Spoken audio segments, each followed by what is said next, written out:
We are beginning the month of Iyar, Jewish month of Iyar, and we are gearing up for an upcoming holiday, which is actually next month, but we're already getting ready now, as we'll see throughout this class, for the holiday of Shavuot.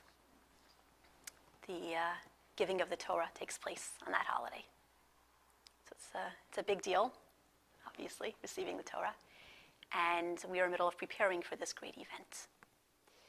So in the time of the temple, the Holy Temple, the Beis HaMikdash in Jerusalem, on the second day of Pesach, the Jewish people would bring an offering called the Omer offering. And it was barley, it consisted of barley. Then there was a follow-up mitzvah to that, where for the next 49 days, the Jewish people had to count each day until the 50th day, which was Shavuot, when an offering was brought of the new produce of the season, the 2 loaves of bread, the new wheat. Now this period of time, these 49 days from the bringing of the Omer until the bringing of the new offering, is known as the period of the Omer, because the counting of each day is in reference to the Omer offering. So for example, the first day we count, we say this is day 1 since the bringing of the Omer. And the next day, this is day 2 since the bringing of the Omer, until we get to day 49 since the bringing of the Omer, and then we've reached our goal. That night begins the holiday of Shavuot. And the period of the Omer links the holiday of Pesach to the holiday of Shavuot. As we discussed last class, the Pesach class, the class about freedom, Pesach begins our process of freedom. It's the freedom from oppression. Shavuot, excellent. Shavuot, the giving of the Torah, completes that process, because then we accomplish the second stage, freedom to achieve our goals, now that we're free from. And the counting during this period, during the Omer period, expresses our anticipation and our excitement of this major event that's coming up. Because the giving of the Torah is really the forging of our relationship with God. It's the expression of the commitment between us through the giving of the Torah. And that is likened to a marriage between the Jewish people and God. We're making a commitment to each other. The Jewish people are making a commitment to observe the Torah that we're being given now, not just to observe, to live the Torah. And God is in turn making a commitment to us. He's choosing us as his nation. But more than just a period of anticipation, the Omer period is also a period of preparation. Because if we're anticipating such a great event, we need to be ready. We need to prepare for it.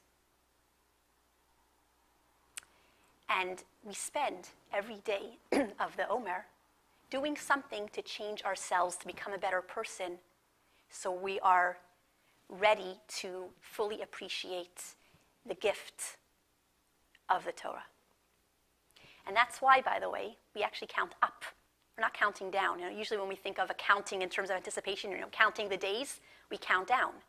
How many days are left? And each day there's less and less days left, so we see we're getting closer. But the Omer, we count up. And we count the days of the week up. Right. Exactly. There's something else.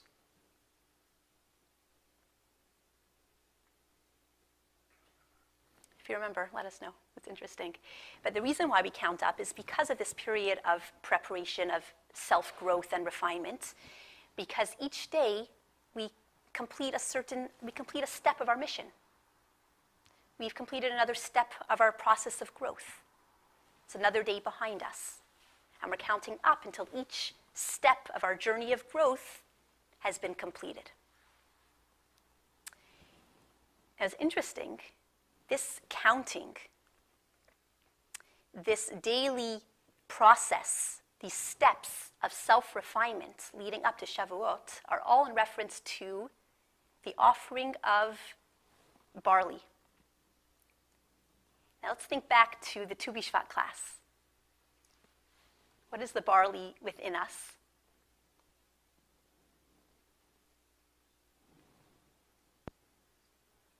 We have our wheat and we have our barley. We're a dual personality.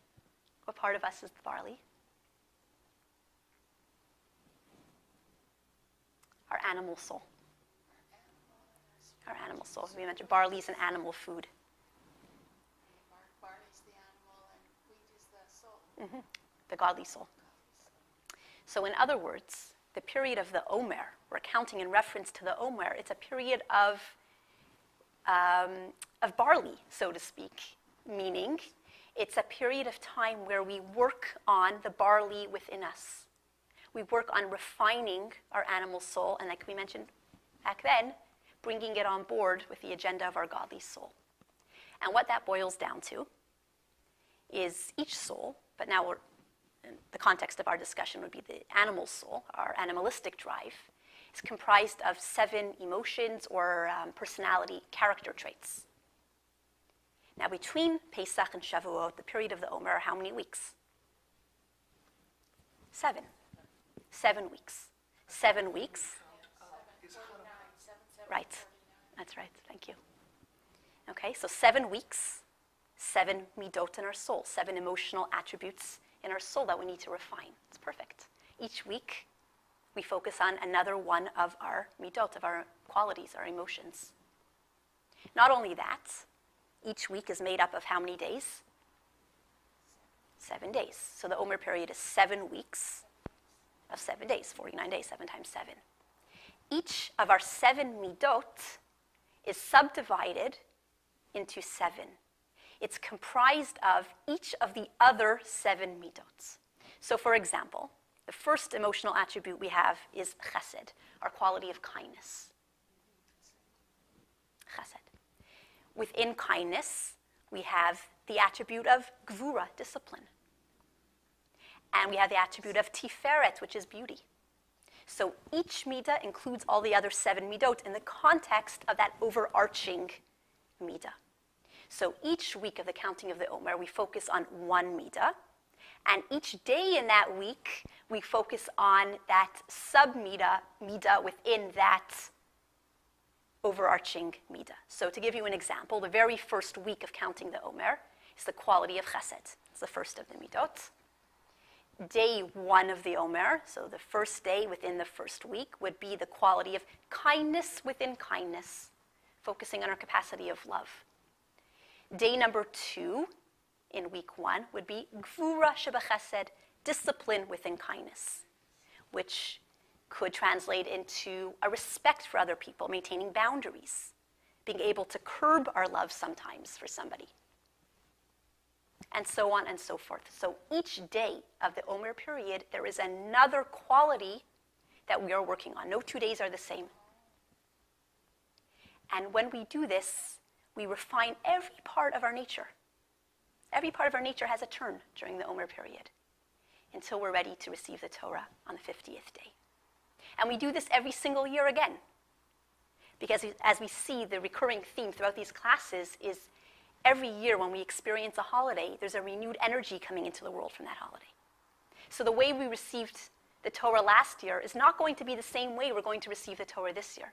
It's going to be a new energy happening when we get the Torah this year. A new energy coming into the world, and we have to prepare again for it. Preparation last year is not enough. And so each year we count Sphira. We count the days. We work on ourselves each day. And then we're ready for this major event of developing a relationship with God, of committing to living a godly life through the Torah. Anybody know which mitzvah is associated with the holiday of Shavuot?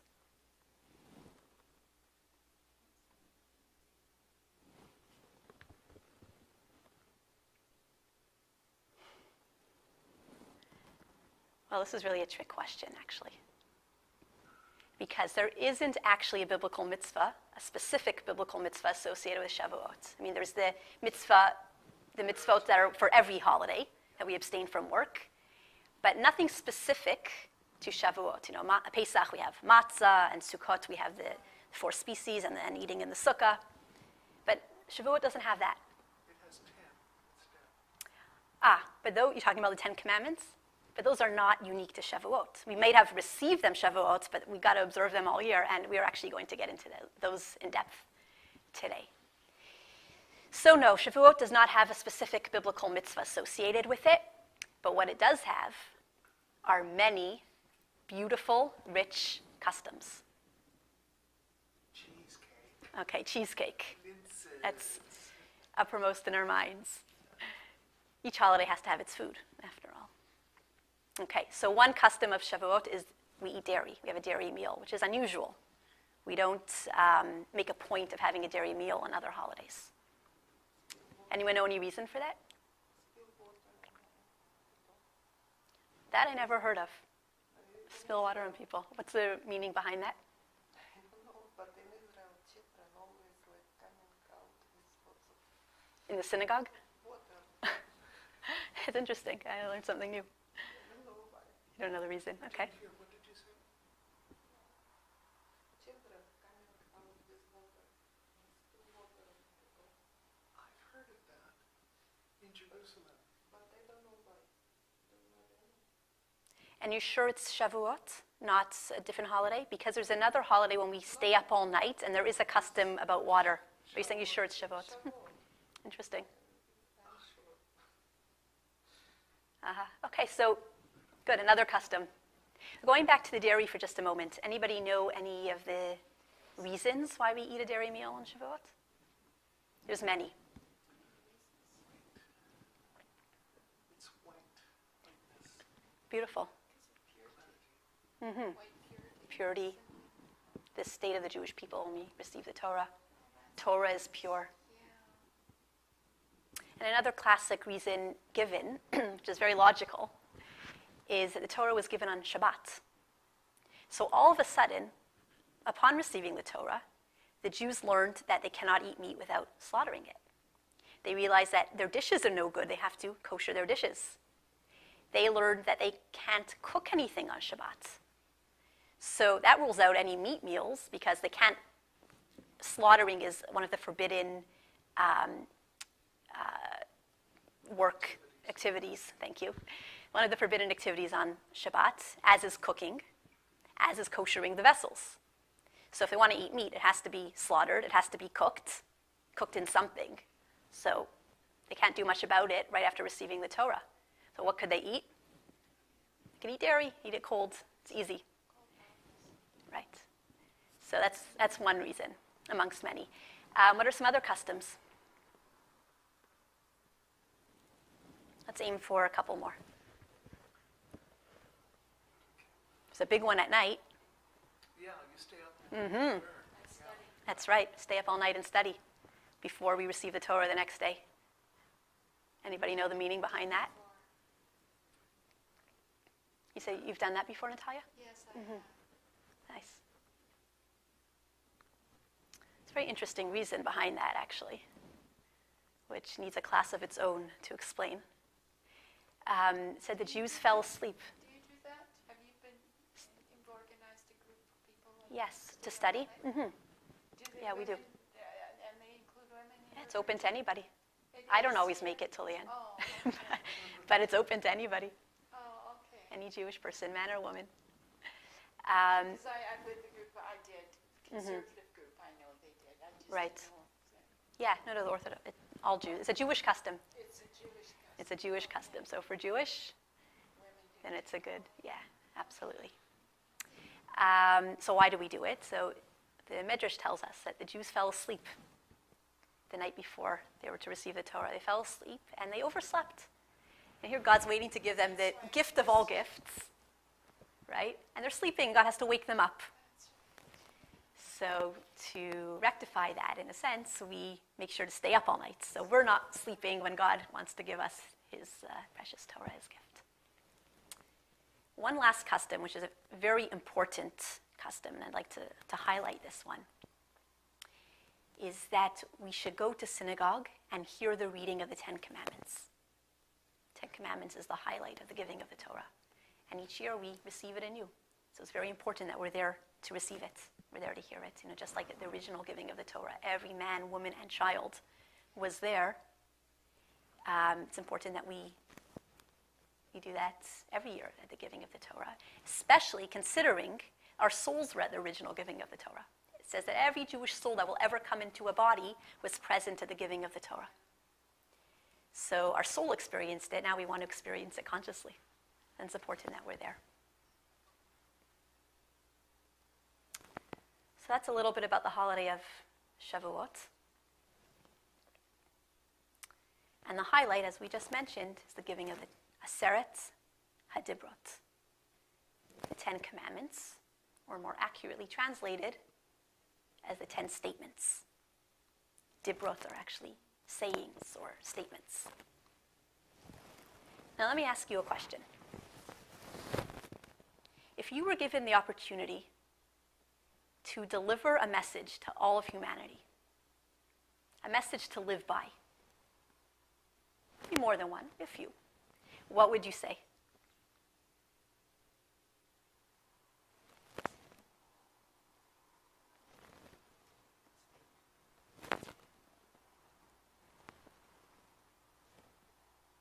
Or in other words, if you had to distill your philosophy of life into 3 messages for all of humankind to observe, what would you say?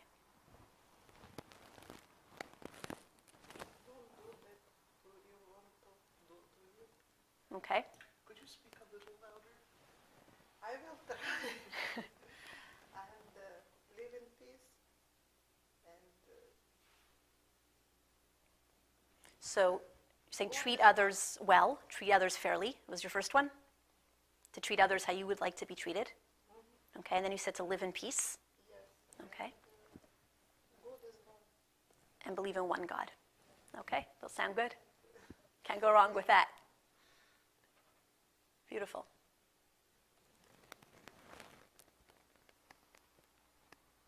What about you, ladies? I'd say the 3 commandments, but I don't know which one. Trying to choose between the 10 Commandments? Well, first of all, honoring God. One God, and honoring God, and honoring parents.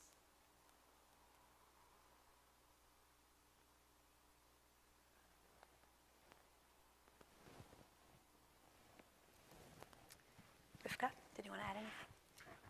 What Valentina said, I can't. You agree with hers? Okay. And Talia, you agree with the 10 Commandments? I do. And you agree with Natalia? Yes. Okay, so we're all in agreement here. Those are all good, good rules for life. Live in peace, treat others properly, believe in God. What are the 10 Commandments or the 10 statements that God gave us? Test your knowledge, don't look. No, I'm not putting you on the spot, I'm just kidding. But just for fun, let's see how many you can come up with before we look inside. You actually mentioned a few already. You mentioned honoring parents, believing in one God. Well, not to steal. Not to steal, good. To covet. Not to covet, we have 4 already. Not to murder. Not to murder. Halfway. We have 5. The first is, I am God, your God. So that's similar to what Natalia was saying, to believe in God, acknowledge the existence of God. It's the same. Yeah, there isn't a commandment per se to honor God, but that's sort of implied in definitely that one, in believing and acknowledging the existence of God, belief in God, and it's implied in maybe 1 or 2 others as well. Truth is, it's implied in all of them, as we will see. Yes. When we keep the commandments, we're honoring God. That's true. Honoring God's will. Oh, dear. That's something. I could up the challenge too. Who could list them in order? Oh, dear. Isn't that... I used to know all that. I don't know. Can you, No, should I? can you list them in I order? can. Yes, please. Well, I prepared for the class, so of course I can. Oh, okay. So we should prepare for the class. Should I show off? Yes. Yes. I am the Lord your God. Yes. Do not have any other gods. Do not take God's name in vain. Oh, that's right. Keep the Shabbat. honor your parents. Do not murder. Do not commit adultery. Do not steal. Do not bear false witness. And last but not least, which one did I miss? Do not covet. That's the last one. So if you want to take a look at text 2, you have them there. You see if I'm right. I'm sure you are. No, you never know. I actually wasn't sure for a moment which one comes first. Do not commit adultery or do not steal. I got mixed up there for a moment. I think I said it in that order.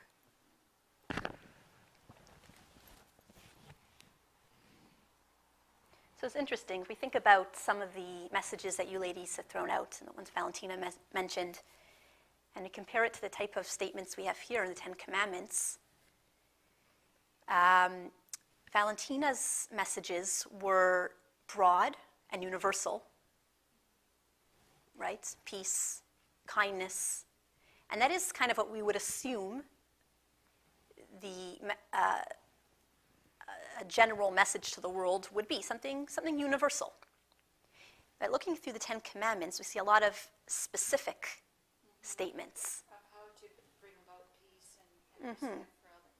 They're not broad at all. No, they're specific. They're specific. And something else interesting is that they are worded as obligations versus rights. You know, when you think of the constitution of a country, for example, you know, the Ten Commandments are really, you can look at them as the constitution of our people, the Jewish people, right? Look at the constitution of a country, they have a list of rights, the rights that the citizens of the country have. But our constitution are a list of obligations that we have to society. What's the difference between telling a husband and wife, you each have a right to be honored and respected, or to be loved and respected, to telling them you each have an obligation to love and respect each other? One's telling them what, the other's telling them how. And telling people how to do something is really important. Because just knowing what you're supposed to do doesn't give you a chance to accomplish it. And what difference do you think it would make in the relationship?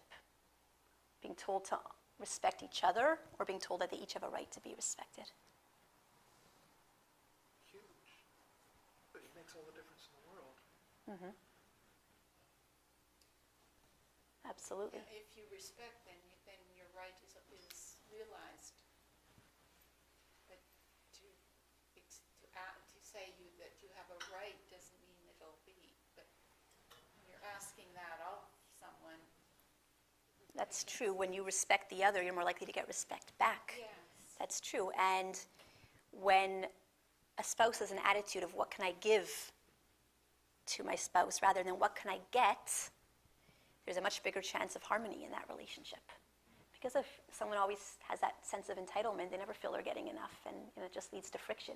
Why aren't you doing this for me? Why aren't you doing that to me? Why did you do this? I didn't appreciate that. But when it's all about what can I give to you, it's a whole different relationship.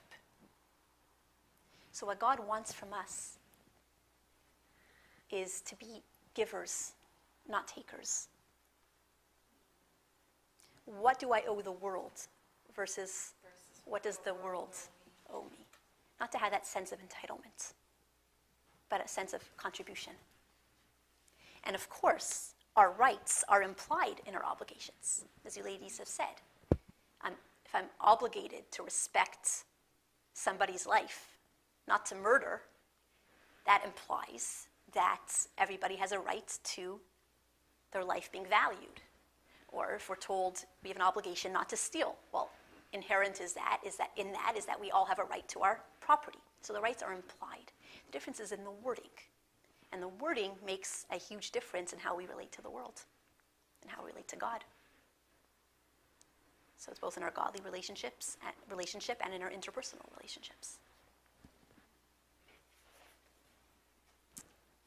So 10 commandments, okay. Now, there's also another number involved here. when we talk about receiving the 10 Commandments, they were written on 2 tablets, right? You know, there's a famous medrash that when God wanted to give the Torah to the Jewish people, he first offered it to the other nations. So there can be no complaints after. You know, you didn't give us a chance, right? So God offered it to all the nations. And each nation, when they were offered the Torah, they said, well, what does it say? What do we have to do? And when they were told, they said, no, thank you, it's not for us. And when God approached the Jewish nation and asked the Jews if they would like the Torah, without any hesitation, unquestioning, the Jewish people said, yes, we will observe your Torah, and then we'll find out what's in it. But we'll commit. Sight unseen. Naseh v'nishma. Exactly. That's a famous medrash. Now, a slightly different version of this story goes like this. God went around offering the Torah to all the different nations, and as each nation was approached, they asked, what does the Torah contain? What are my obligations? What do I have to do? And when they heard, Where do I have to store it? and when they heard, they said, no, thank you, it's not for us. Finally, God approaches the Jews and says, Jewish nation, would you like my Torah? So the Jewish people ask, well, how much does it cost? And God says, it's free. To which we responded, okay, in that case, we'll take 2. Hence, 2 tablets. That's how we got 2 tablets. That's how we got 2 tablets. But all joking aside, do you know how the 10 Commandments are arranged on the 2 tablets? 5 on each. Mm-hmm. Divided. Take a look at your text.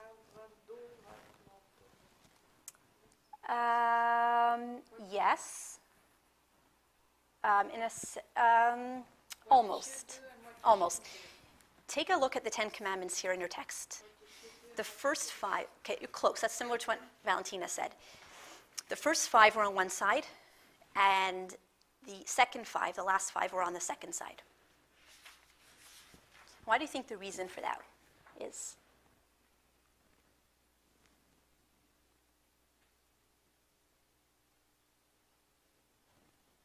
There's a theme, a general theme on the first tablet and a general theme on the second tablet. Can you guess what that might be? What do they have in common?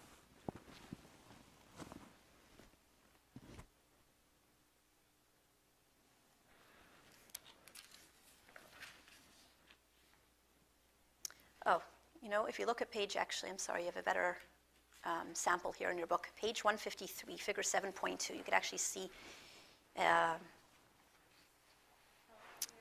a picture of the tablets and how they're arranged on the 2 sides. That's easier. It's an easier reference.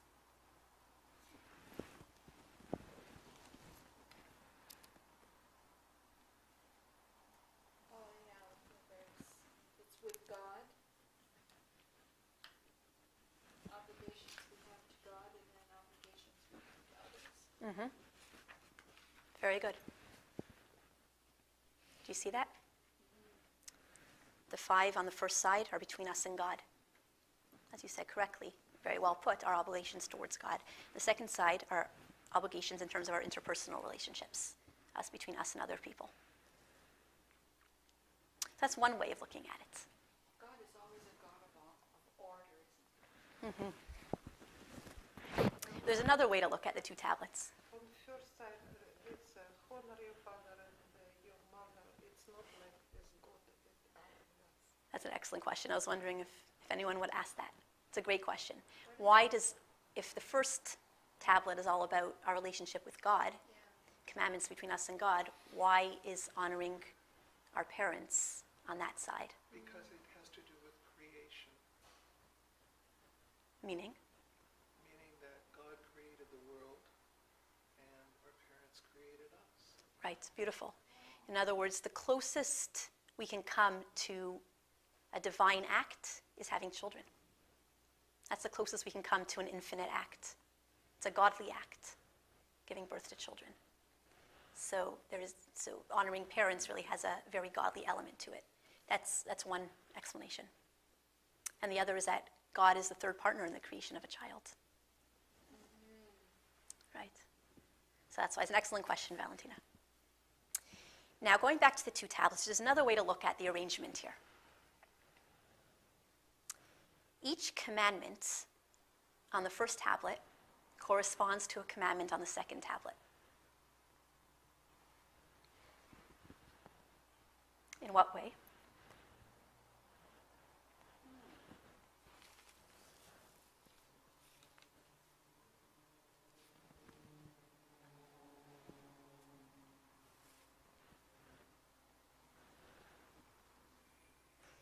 Well, they actually should be read directly across. Number 1 on one side corresponds to number 1 on the second side, and number 2 to number 2, and so on and so forth. So what we really have here are 5 primary themes applied in 2 ways. We have one concept applied on the first tablet in our relationship with God, and then the same concept repeated on the second side, but applied in our relationship with other people. So perhaps we can say there are actually 5 commandments subdivided into 2. Do it. I am the Lord your God who took you out of Egypt. How is that like, or how you shall not murder? Okay, excellent question, and let's explore that. So let's begin. What we're going to do today is we're going to explore the connection between the commandments that go together, the part A and part B of each theme, of each concept. Okay, so let's begin with that. It's an excellent question.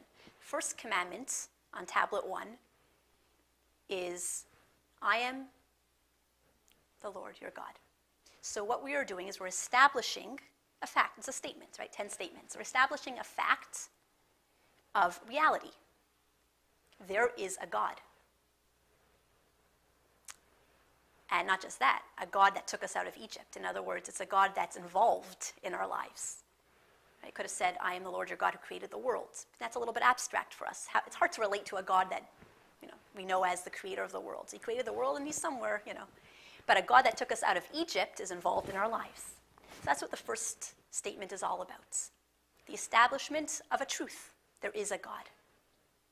Now, what does it have to do with its part B, do not murder? That was your question, Natalia. So turn to page 154 in your text. Text 3.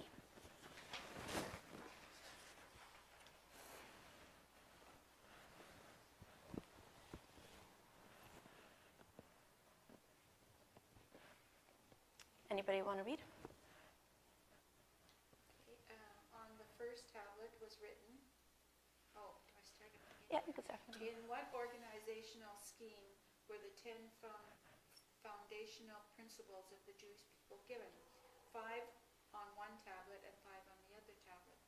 On the first tablet was written, I am the Lord your God, and corresponding to it on the second tablet was written, do not murder. Scripture is telling us that the text ascribes culpability to anyone who commits murder for symbolically diminishing God's image in the world. Wow. Mm-hmm. So every human being is created in the image of God. Yes. And just as God's reality, the reality of a God, the truth that there is a God, that's immutable. That's not dependent on anything. Anything could happen in the world and it doesn't change the fact that there is a God. So too, the fact that every human being has been created in the divine image does not depend on whatever he or she does or doesn't do. A human being is inherently sacred and therefore always deserves respect, no matter what, for that godly spark inside of him or her. Text 4. What is this analogous to? To a king of flesh and blood who entered a country and erected portraits of himself and made statues of himself and minted coins with his image. Soon afterward, the people overturned his portraits, broke his statues, and invalidated his coins, thereby degrading the perception or the image of the king. So too, one who sheds blood impairs the image of the king, as it is written in the book of Bereshit, one who spills a man's blood, his blood shall be shed, for in the image of God he made man. In other words, every time a human life is extinguished, it's as if we're extinguishing a godly spark. It affects God's image. It affects the divine reality of the world. And to uncover an additional layer here in the commandments, I mean, we don't struggle with murder, but imagine if we always remembered that a human being is created in the divine image. We probably wouldn't be so quick to judge people, to put people down, to talk about people behind their back. Remembering that a person is created in a godly image lends itself to a certain respect for people. And there are things we wouldn't dare do when we have that degree of respect. After all, causing somebody emotional pain is a form of murder. So when the Torah tells us do not murder, that translates into all kinds of things. That translates into a lack of respect for the value, the godly value of that person. So what we have here is, as we said before, one concept applied two ways. When we establish the reality of God's presence in the world, when we believe in God, we will also recognize the godliness in another human being and the fact that that person is created in God's image. And how could we murder? And how could we cause pain? How can we not have respect? So believing in God is between us and God.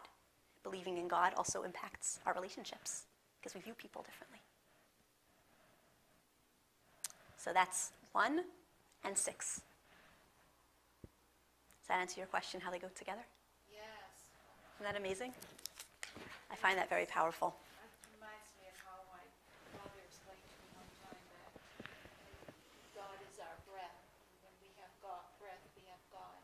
So anyone who has breath has God, no matter what. Exactly. Mm-hmm. Okay, let's move on to Commandment 2 and Commandment 7. So if you look at figure 7.4, you have it on page 156. What's commandment number 2? You see it there? On page 156? 156. Figure 7.4. Oh, you shall not recognize the gods of others. Mm-hmm. And commandment number 7? You shall not commit adultery. Okay, great. Anyone see a link at first glance?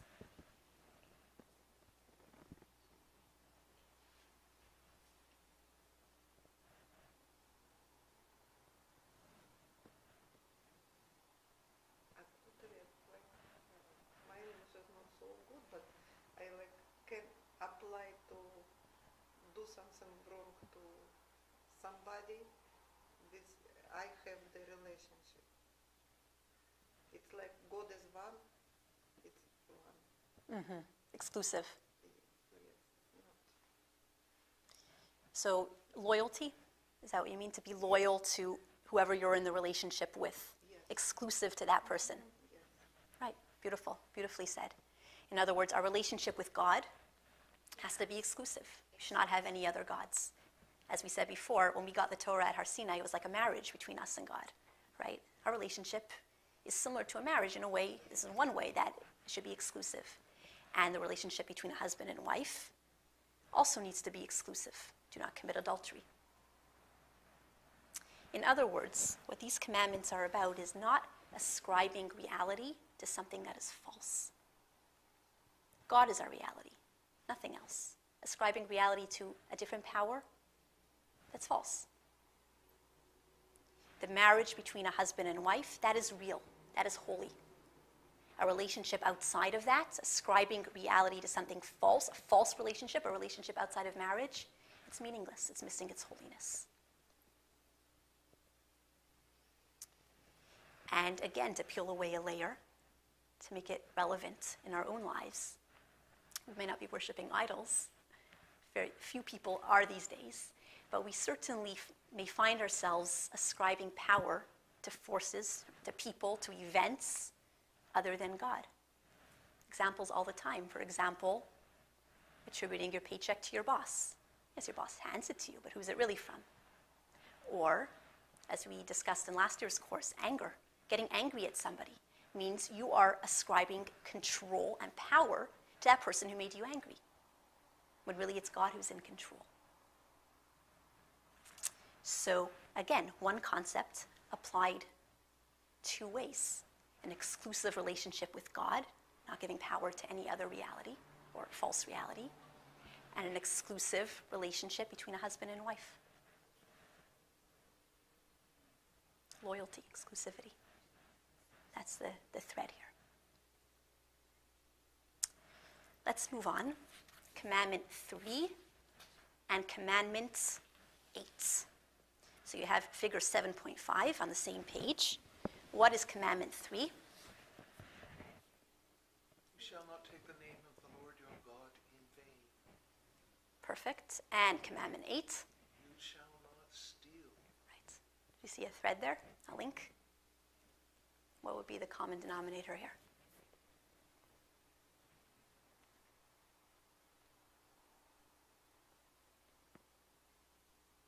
It's interesting because the concept here is kind of a merger between, it's a merge between the first and the second. You know, in the first commandment, which is subdivided into two, we are establishing a reality. The second commandment, we're saying, now don't ascribe that reality to something false, to something that is not that reality. Here we're saying, do not distort or manipulate reality. Do not take God's name in vain. God is truth, and his name represents that truth. Right? Your name represents you. Right? God's name represents him. It's truth. To use God's name to back up something false, you're manipulating what's true. You're distorting it. Now, what about theft? How does theft express that idea? Okay, well, if we read...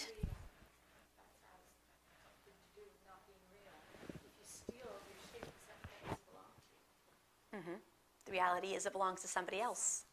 And you're distorting that reality by using it as yours. Let's take a look at text 5a, page 157. I'm not going to read the whole thing out loud, but what I'd like you to notice is an interesting statement God says regarding theft-related sins. In the second line there.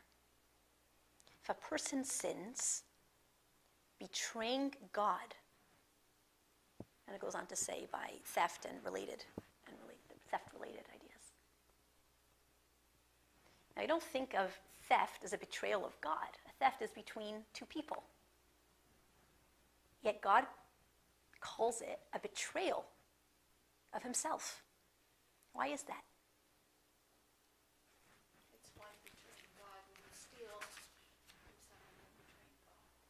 That's true, exactly, but why? What is the betrayal exactly?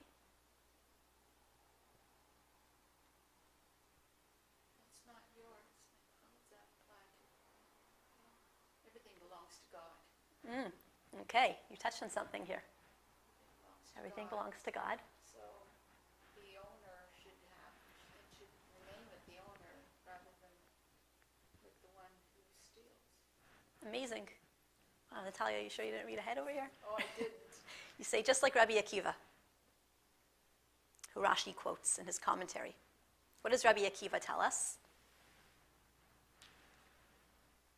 Why does the Torah consider him to have committed a betrayal against God? Exactly as you said, Natalia.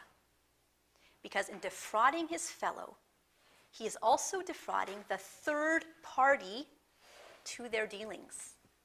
In other words, who allocates possessions in the first place? God. Whatever I have is because God gave it to me. Whatever someone else has is because God gave it to them. And if we take something that belongs to somebody else what we are doing is we are distorting the truth of the system of ownership that God put into the world. Against God's will. The reality is God decided this person should have it. I take it. I distorted that reality. And again, to uncover yet another layer here, this could be applied to using anything that God put into this world. If we don't give credit to the creator of everything that we use, maybe that's considered stealing from God's world. Because in reality, who does it belong to? It belongs to God. And this could have many practical applications. For example, taking care of God's world. It's not ours. To say that it's ours and we can do whatever we want with God's world is a distortion of truth. Because in reality, it's God's. Just like in reality, God decided this should belong to that person.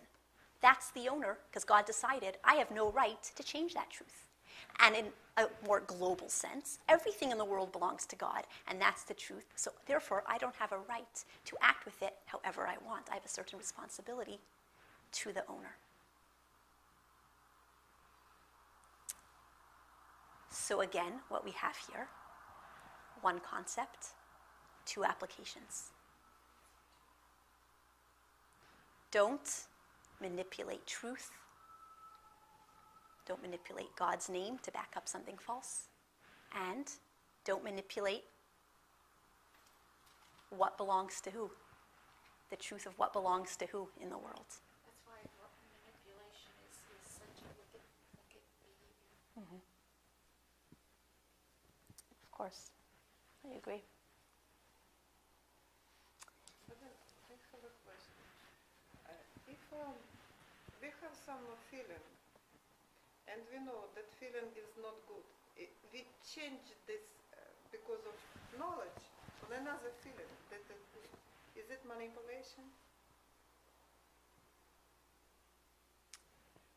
If your feelings change based on knowledge, Yes.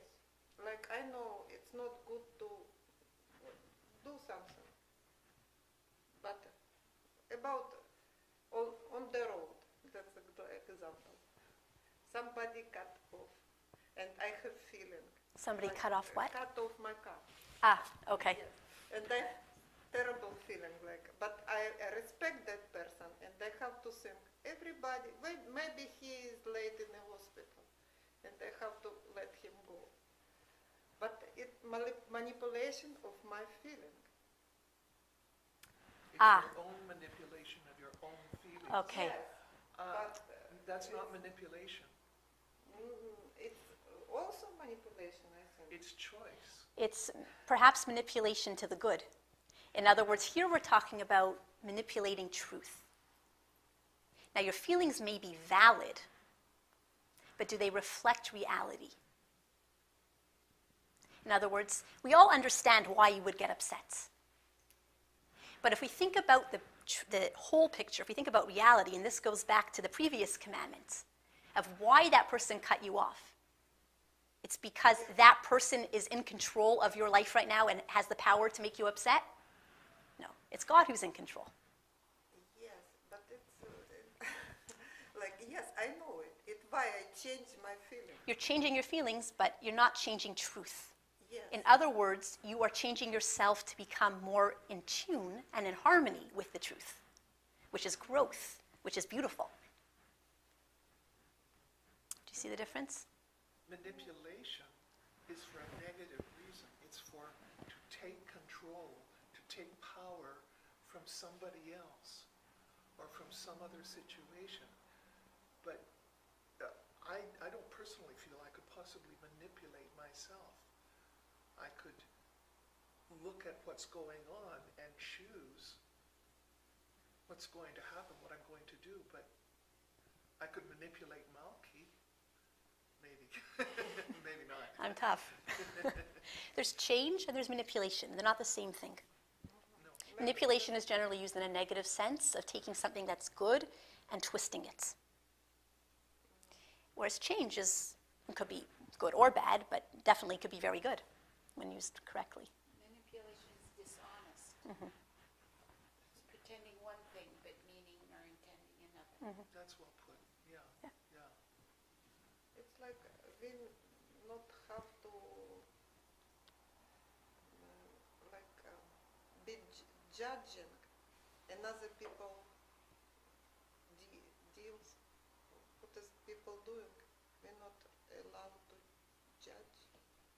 Right. And it's good you brought up judging, actually, because judging is actually the next commandment that we're going to discuss. And you're right. There's judging and there's judging. Depends from which aspect you're coming from. Yes, it was interesting to it. So judging, we're actually just about to get to. So I'm going to seg right into that. Page 158, Commandments 4 and 9. Commandment 4 being? Remember the Sabbath day to make it holy. Remember the Sabbath day to make it holy. And number 9? You shall not bear false witness against your neighbor. Anyone see the link at first glance?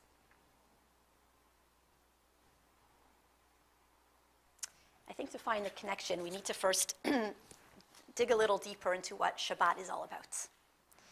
A quick dig. Page 159, text number 6. Remember the Shabbat day to sanctify it. 6 days may you work and perform all your labor, but the 7th day is a Shabbat to the Lord your God. You shall perform no labor, for in 6 days the Lord made the heavens and the earth, the seas and all that is in them, and he rested on the 7th day.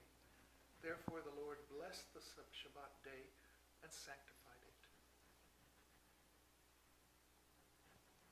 So what is Shabbat all about?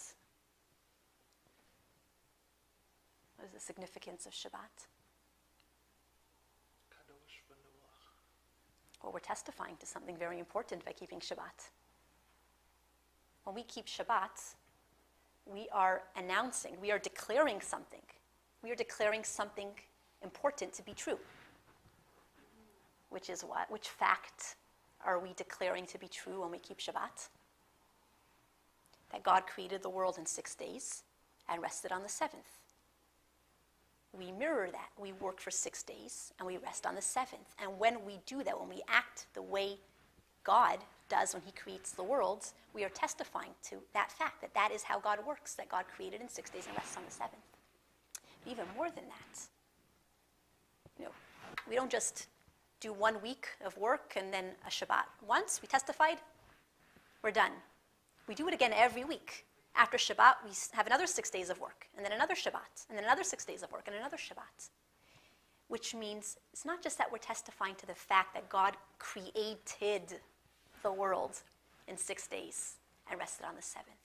We're testifying to the fact that God is over and over again creating the world and resting. Creating along with it. And resting with it. Exactly. So Shabbat is testifying to a very, very important fundamental truth. The truth that God is constantly creating our world with a break for Shabbat. And what's commandment number 9? The other half of commandment number 4. Do not bear false witness in court. So the theme here is, Don't lie. say the truth. Stand up for what's true. Declare it.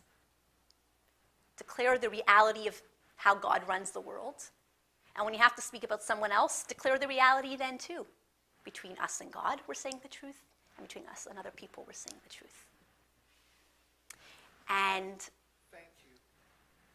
this kind of addresses what you said before, right? So to uncover another layer here, once again, as you notice, with every commandment, we're uncovering a deeper layer to make it practical and relevant for us today. There are so many layers here that we're uncovering, and here's no exception. We are always judging people. We're so quick to judge people. I should speak for myself. I am quick to judge people. What the message here in this commandment is, speak the truth about people. the bad in people, we're always going to find bad, but the bad is really simply a distortion of the truth. The bad is false. And every time we pick on people's faults, we're announcing a person's bad qualities, we are testifying falsely. We're testifying to the falseness in that person, to what's not true in that person. But when we find the core truth that every single person has, which actually goes back to the very first commandment, the fact that just the fact alone that a person's created in the divine image, every person has a core of truth.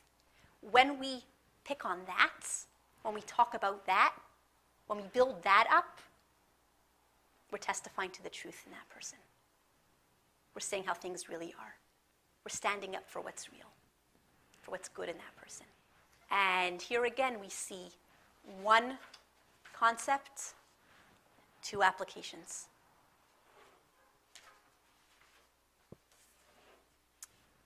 Say the truth of the godly reality of the world, and say the truth of the reality of people. Find their good, because that's their truth.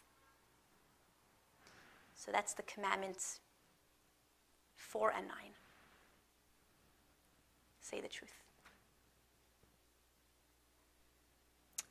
Okay, should we move on to the last one? You ready? I think that's just such a huge topic that It is. It's beyond the scope of this class. Yeah, agreed. It's a topic on its own. But the message here in these particular commandments is look for the good. Look for the truth, which is good. And think about these things and how you can apply them better. Right. Yeah.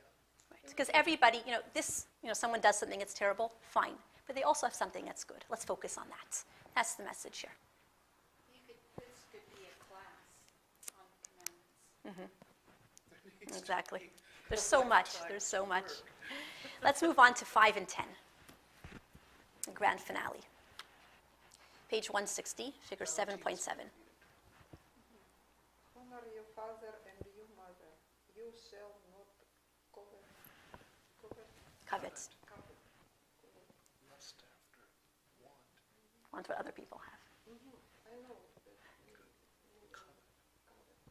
What's the link here?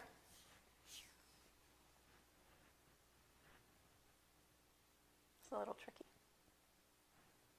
Okay, I'm going to send you back in time a little bit to our Purim class. Purim class, we spoke about Esther's personal mission, and we spoke about our personal missions and how everything that comes into our life is not random, it's not by coincidence, it's part of our mission. And we said the people in our life is part of our mission, the places we go to, the experiences we have, the things that we have. It's all part of our mission.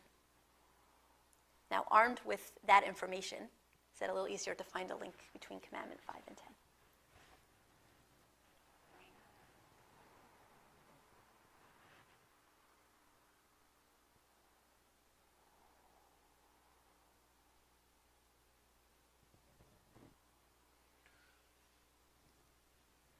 Commandments 6 through 10 are all the same. In what They're sense? all you shall not covet. Okay, could you elaborate on that? It seems fundamental to me. Mm-hmm. No stealing, no murdering, no lying, all of these. Not taking someone else's wife. Yeah. Mm-hmm. Okay, that's interesting. Interesting way to look at them. There's also something, though, beneath the coveting. There's another message here, which is a common denominator between honoring one's parents and not envying what someone else has. There's a deeper message here. Well, I guess for me the thought is that our parents are our co-creators. Mm-hmm. And so when we're honoring our parents, we're honoring God. Mm-hmm. And in relation to others, we're expected to honor them rather than to want to Mm-hmm. Okay. So in other words, good. honor. It has to do with Rabbi Dubrovsky's be happy. It's true. Let's elaborate on that be happy a little bit, because you're right. That's always what it boils down to. Regardless of issues somebody may have with their parents. Their parents are in that particular person's life for a reason. God chose these parents for this person. So regardless of any problems, any challenges in the relationship, those parents are part of this child's mission in life. They came into this child's life for this child, not a different child. So this child will have to learn to work with that and make that part of their life mission. Might be a huge part of their life mission. That could be, but it's part of the mission nonetheless. So, in other words, disrespecting one's parents is also a great disrespect to God. Because in essence, what you are saying is, I don't want these parents in my life right now. You're not acknowledging the mission that God gave you. Your parents are in your life for a reason. You got to respect them. Got to work with them, no matter what. And it's exactly the same thread running through commandment number 10. Whatever God gave you, that's what you need for your mission. If you want what other people have, you're denying your own personal mission. Because what others have is for their mission, and you have a different mission.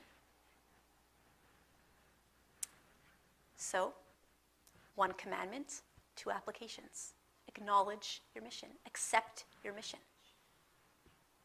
Whatever you have, whether it's your parents, whether it's your things, whether it's other members of your family, your friends, your coworkers, they're in your life for your mission. And you got to learn to live with that reality. And not just live with it, but this brings me to the other thread here in common between the two commandments, the thread of gratitude. God gave us these parents for a reason. Instead of complaining, be thankful. Because our parents give us a lot, and sometimes we take that for granted. Even somebody who has huge issues with their parents, the fact that their parents gave them life, that's something to be grateful for. And it's the same thing with other people's belongings. Instead of complaining about what other people have and you don't have, let's acknowledge who gave us what we have and be grateful for it, express gratitude for it. Something that I found very useful with my own situation is to know absolutely that my parents did the very best they could. They weren't capable of what a lot of other parents were capable of and are capable of, but they did the best they could with what they had. Mm-hmm. And that helps a lot. Yep. I mean, as a parent, I know I make lots of mistakes. Parents are human. But parents give us so much. And as a parent, I definitely have a newfound appreciation for what my parents did and continue to do for me. You know, as a kid, we always, kids complain. My friend has this, why don't you give me this? And, you're not a good mother, and this whole list of complaints, especially teenagers. Forget about it. Parents are never good enough for a teenager. But as an adult and as a parent, that changes, and we realize that we owe a tremendous deal of gratitude to our parents, and we couldn't have asked for better parents either. Now that we grow up and we understand ourselves better, we realize how it's the best match. God knew what he was doing when he gave us our specific parents. They're the best parents for me, and I couldn't have asked for a better set. So now that we've gone... I just want to say it must be confusing for a lot of children now, though, when they have step-parents and how that all works into daily life. That there has to be a lot of confusion there. Mm-hmm. And it struck me when you said set. Right. Shouldn't take that for granted. Yes. That term, yep. Agreed. And children who come from an abusive background. Mm-hmm. That's a whole other story, yeah. Okay, so now we've gone through the 5 commandments subdivided into 2. We see that they aren't just random specific obligations. No, my goodness. That each one is a sound bite. It captures the essence, each one captures the essence of an overarching vision that God has for the world. 5 beautifully put sound bites for us to live by. Number 1, acknowledge the reality of a God and acknowledge the godly reality of every human being and respect them for that. Number 2, second message, don't ascribe reality to what's false, because it will be empty and meaningless. Number 3, third message to us to live by is don't abuse truth. And don't abuse the system of ownership that God put into the world. Fourth message to us is stand up for the truth, declare the truth. Declare the truth of the world, declare the truth in other people, the good in other people. And last but not least, the fifth message to us, accept your personal mission. And instead of complaining about what we don't like about what's in our life, we complain about all the things that landed in our life that we think we can do without. Instead, we should express gratitude for all of that. Now, not only are the commandments itself messages for us, but the way the 10 commandments, or 5 commandments, whichever way you want to look at it, are written is a message for us as well. They were engraved in the tablets, in the stone tablets. They weren't written. What's the difference between something being written with ink versus being engraved? Permanence. Exactly. Paper and ink, they could separate. The ink could fade. Once something is engraved, especially how the commandments were engraved, they were engraved all the way through to the other side of the stone, the message can never, ever be separated from the medium. And that's a beautiful, beautiful thought for us to take with us. That Torah and mitzvot, 10 commandments, Torah and mitzvot, are not just another part of my identity, another part of my personality. Another part would be like paper and ink. It's part. I could attach it, I could disattach it. But Torah and mitzvot, in other words, my Jewish identity, is my identity. It's me. It's one and the same as me. It's engraved in me. It can never, ever be detached from who I am. There's no such thing as being a bad Jew or being half Jewish. If you're Jewish, you're Jewish, and that fact, whether we like it or not, can never, ever, ever change. And I'd like to conclude with a beautiful story. In the 1940s, the previous Lubavitcher Rebbe, Rabbi Yosef Yitzchak Schneerson, the father-in-law of our Rebbe today, he was just, there wasn't too much Judaism in America. This is post-World War II. And he was beginning to set up a Jewish infrastructure in the United States. He had a group of close Hasidim, close disciples, and he sent them to various cities to try to establish and build a Jewish infrastructure, day schools, community, whatever it was in those cities. There was one particular Chassid that the Rebbe was sending to Chicago.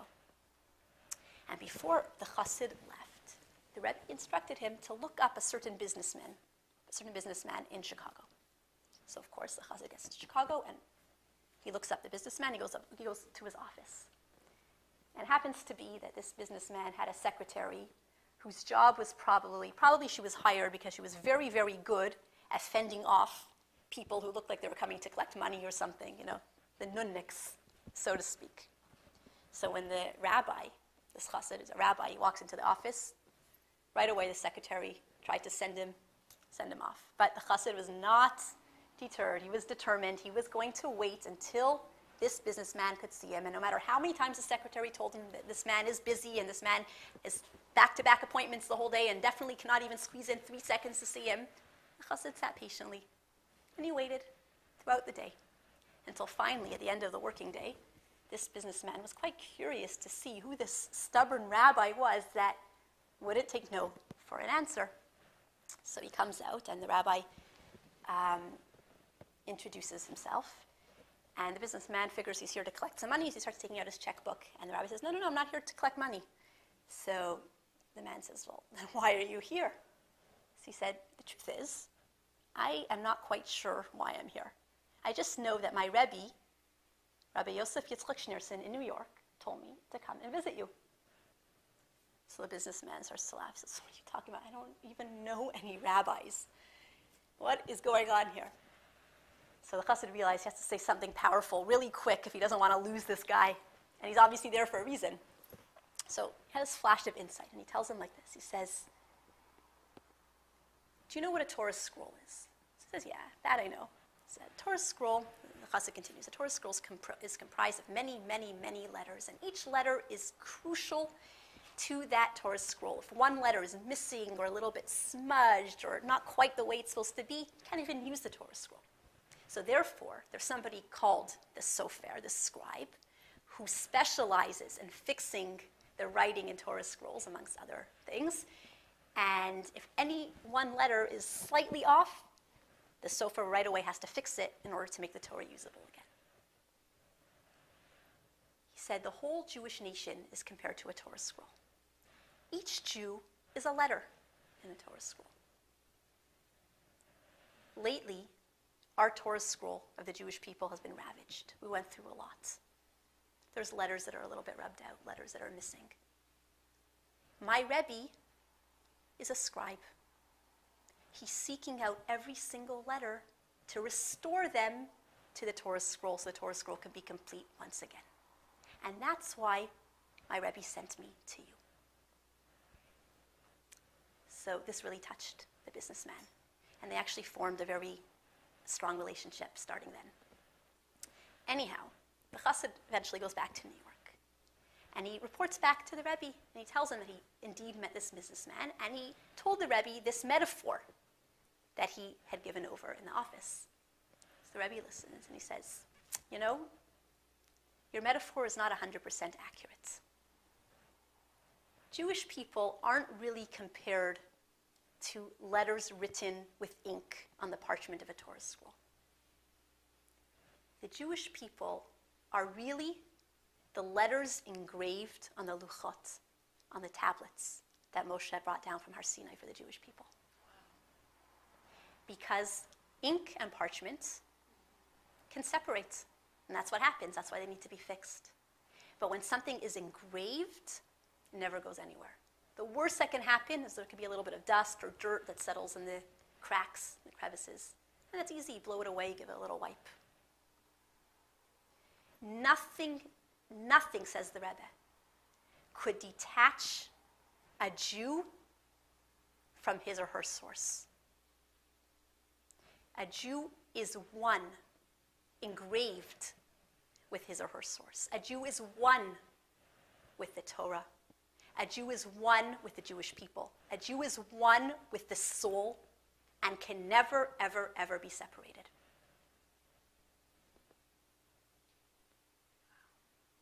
And so everything we studied today, everything we studied this year, all this Torah that we learned, the 10 Commandments and beyond, it's not just inspiring information, which it is, but it's information that makes up who we are, that we can never be separated from. The ideas, the messages, the inspiration that we get from studying Torah is us. That's who we are. And now that we're concluding the series for this year, my pleasure. I think the last 7 months in the Jewish calendar, at least for me, have really taken on a whole new meaning. The awareness of the energy of each holiday, it brings I felt that it really brought the holidays to a whole new level. And I found, particularly with the Shavuos class, maybe just because it's more current, I was just studying it now, but I have a feeling that this Shavuot, when I go to synagogue and I hear the reading of the 10 Commandments, I have a feeling that it really will feel, as it should anyways, but I think that this year I will really feel it as a new experience with all these layers that we uncovered and the powerful messages inherent in them. Yes, we'll be reading the commandments here, and I would like to take this opportunity to invite you to come here or encourage you to go to another synagogue if it's easier for you to hear the 10 Commandments read on Shavuot. It's a very important, powerful experience if you can do it.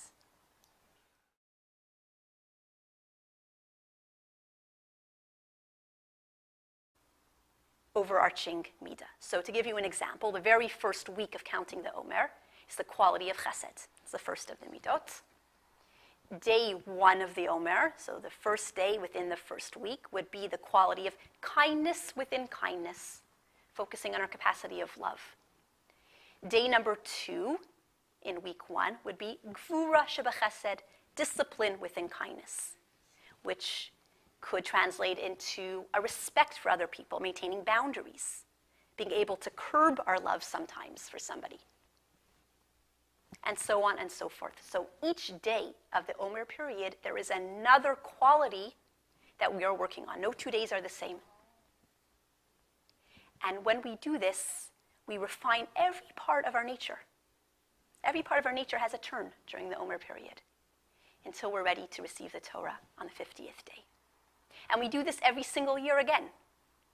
Because as we see, the recurring theme throughout these classes is every year when we experience a holiday, there's a renewed energy coming into the world from that holiday. So the way we received the Torah last year is not going to be the same way we're going to receive the Torah this year. It's going to be a new energy happening when we get the Torah this year. A new energy coming into the world, and we have to prepare again for it. Preparation last year is not enough. And so each year we count Sfira. We count the days. We work on ourselves each day. And then we're ready for this major event of developing a relationship with God, of committing to living a godly life through the Torah. Anybody know which mitzvah is associated with the holiday of Shavuot?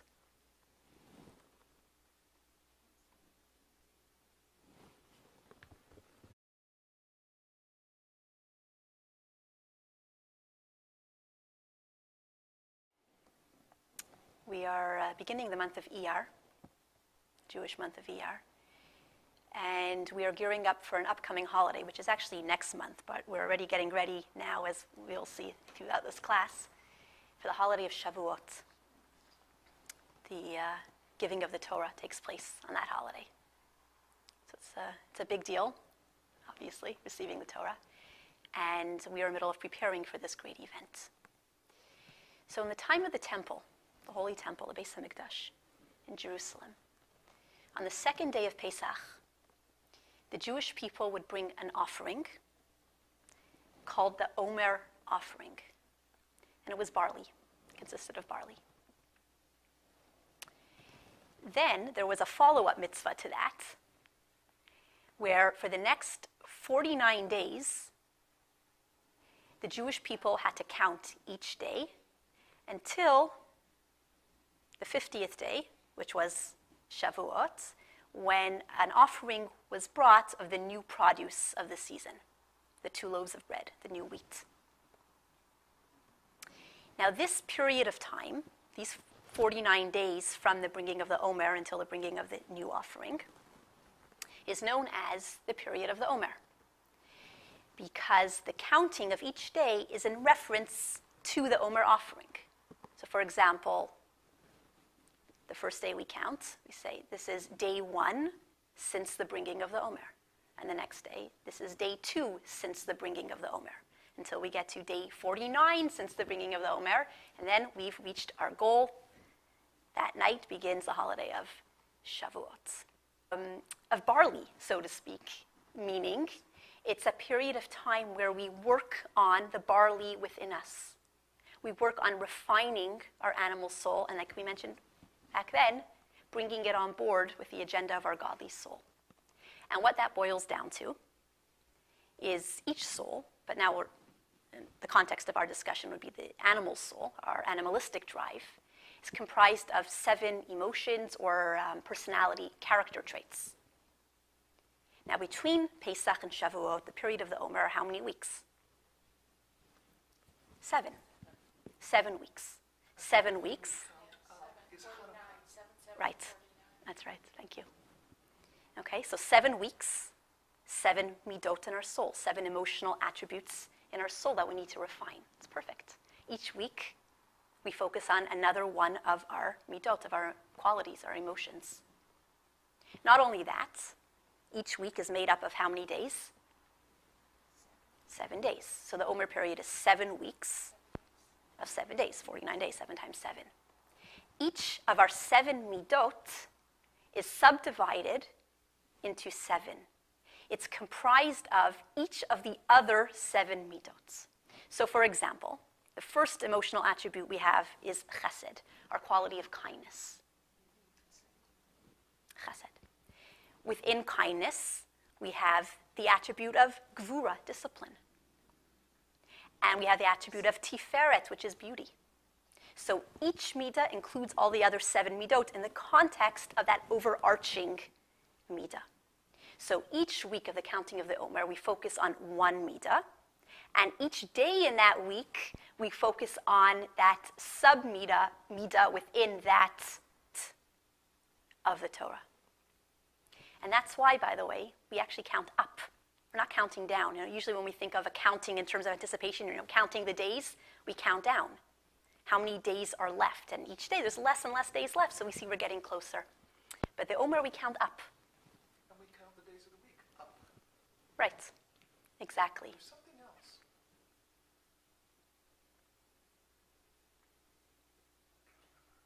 If you remember, let us know. It's interesting. But the reason why we count up is because of this period of preparation, of self-growth and refinement, because each day we complete a step of our mission. We've completed another step of our process of growth. It's another day behind us. And we're counting up until each step of our journey of growth has been completed.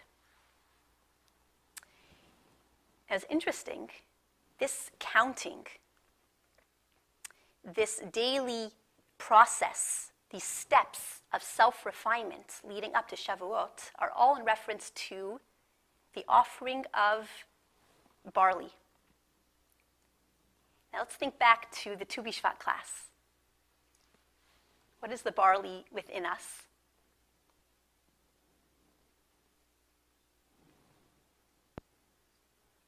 We have our wheat and we have our barley. We're a dual personality. What part of us is the barley? Our animal soul. Our animal soul. We mentioned barley is an animal food. Barley's the animal and wheat is the soul. The godly soul.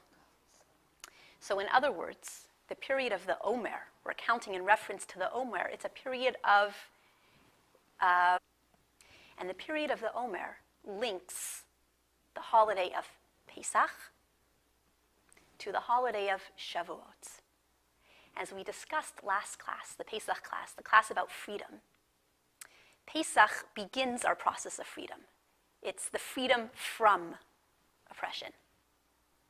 Shavuot, excellent. Shavuot, the giving of the Torah, completes that process.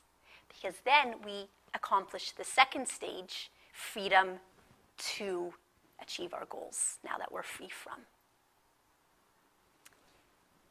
And the counting during this period, during the Omer period, expresses our anticipation and our excitement of this major event that's coming up.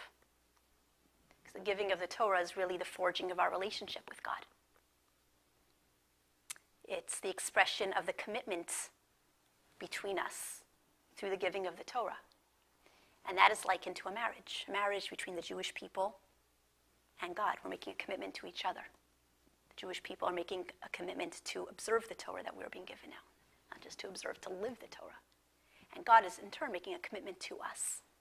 He's choosing us as his nation. But more than just a period of anticipation, the Omer period is also a period of preparation. Because if we're anticipating such a great event, we need to be ready. We need to prepare for it. And we spend every day of the Omer doing something to change ourselves, to become a better person, so we are ready to fully appreciate the gift